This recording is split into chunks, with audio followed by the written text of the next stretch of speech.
Thank you mga kaibon, maraming salamat po. Welcome back sa YouTube channel natin. Kumusta po kayong lahat? For today's video mga kaibon, ang pag-uusapan natin yung mga naging tanong sa akin ng kaibon natin. Ang una na tanong sa akin ng kaibon natin, ang tanong, ilang beses daw ba pwedeng purgahin ang mga alaga natin? Mga kaibon, disclaimer lang. Ang isishare ko dito ay base lamang ito sa kaalaman ko at karanasan ko sa pag-aalaga ng mga ibon. Sa tanong, kung ilang beses ba natin pwedeng purgahin ang mga alaga natin? Ako po, meron dalawang pamamaraan sa pagpurga. Una, doon po sa mga pinapamatured sa flight cage. Halimbawa po, meron tayong pinapamatured sa flight cage. Ang edad po nila 4 months. Pwede na po yan purgahin. Ang kasunod po niyan kapag 6 months na po sila. Ang kasunod po niyan kapag nasa breeding stage na po sila.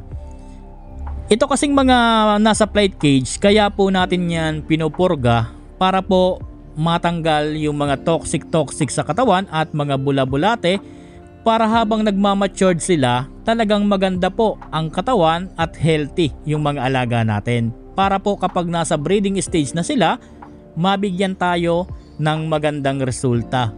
So yan po ang unang pamamaraan na ginagawa ko.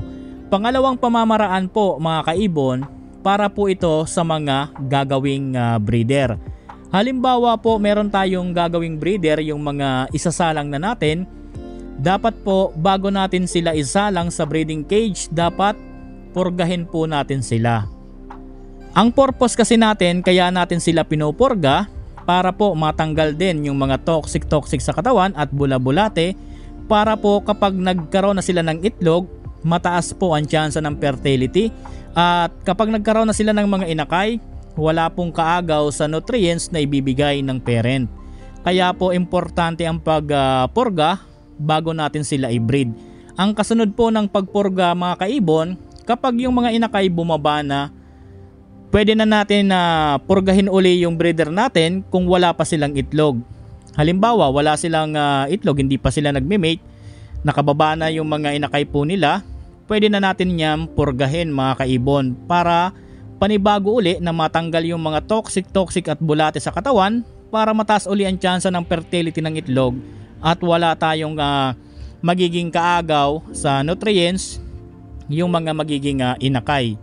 Pero kung merong itlog mga kaibon, tapos maganda naman yung katawan, halimbawa hindi pa bumababa yung mga inakay, meron na uli silang itlog, wag na natin silang purgahin. Hayaan na natin sila na magkaroon ng itlog at magkaroon uli ng inakay.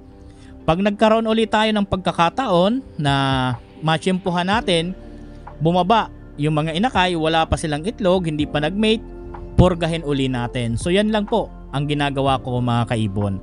Doon sa kaibon natin na nagtanong, sana po nagkaroon po kayo ng konting kaalaman at konting idea. Yan po ang unang katanungan sa atin. Pangalawa na tanong sa atin ng kaibon natin, okay daw ba pagparisin ang green opaline split ino na cock at ang kapares green opa pale na hen?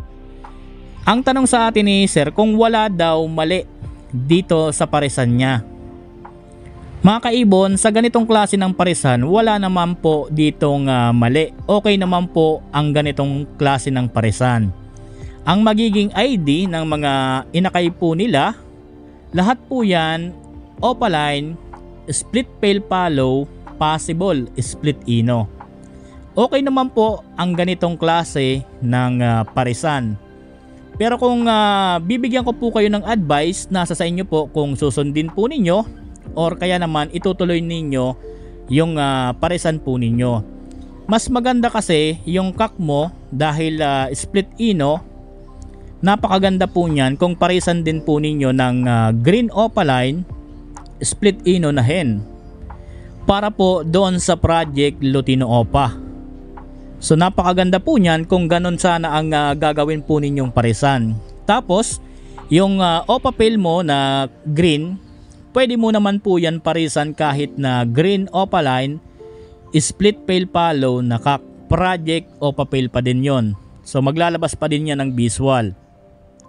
So kung pwedeng ganito ang parisan mo, mas okay. Pero kung hindi ninyo bibiyakin, itutuloy ninyo ang ganyang klase ng parisan, wala naman pong problema. Okay po yan, magandang klaseng parisan pa rin po yan mga kaibon. So yan po ang pangalawang tanong sa atin. Pangatlo na tanong sa atin ng kaibon natin, about naman sa inakay, bakit daw ang liit ng inakay kahit kumpleto na iyong balahibo?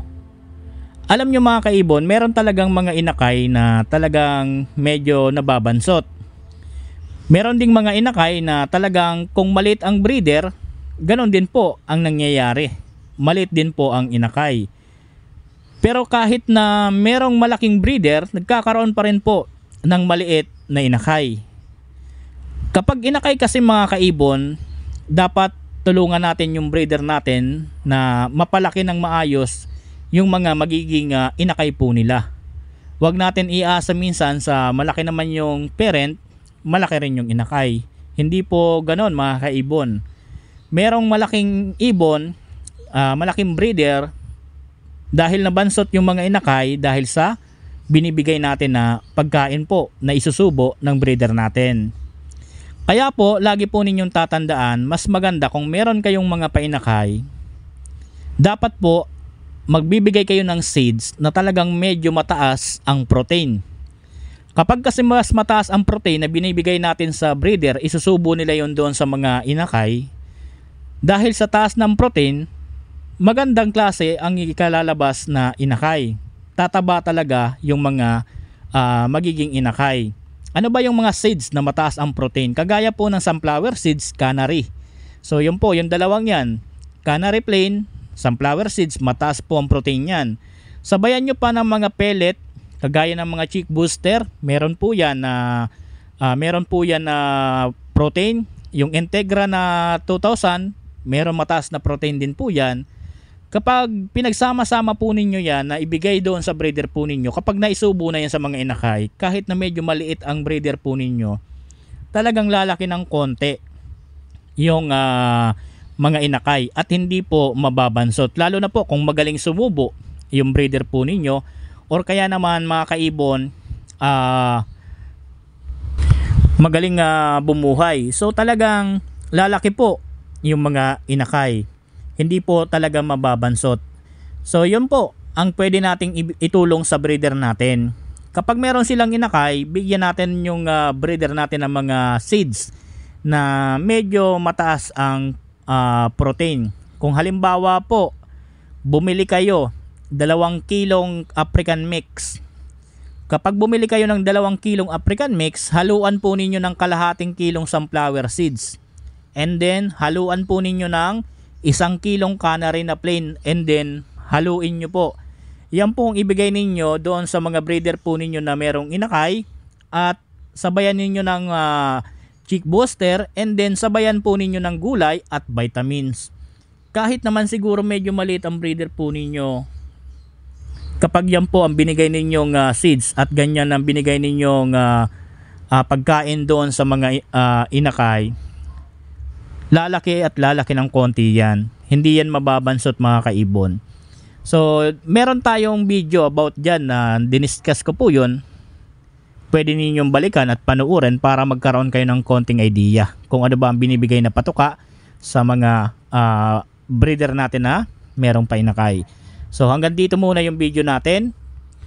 Maraming salamat po mga kaibon. Doon sa mga kaibon natin na nagtanong, sana po nasagot ko ng maayos ang katanungan po ninyo. Happy birthday po sa ating lahat. God bless po sa ating lahat mga kaibon.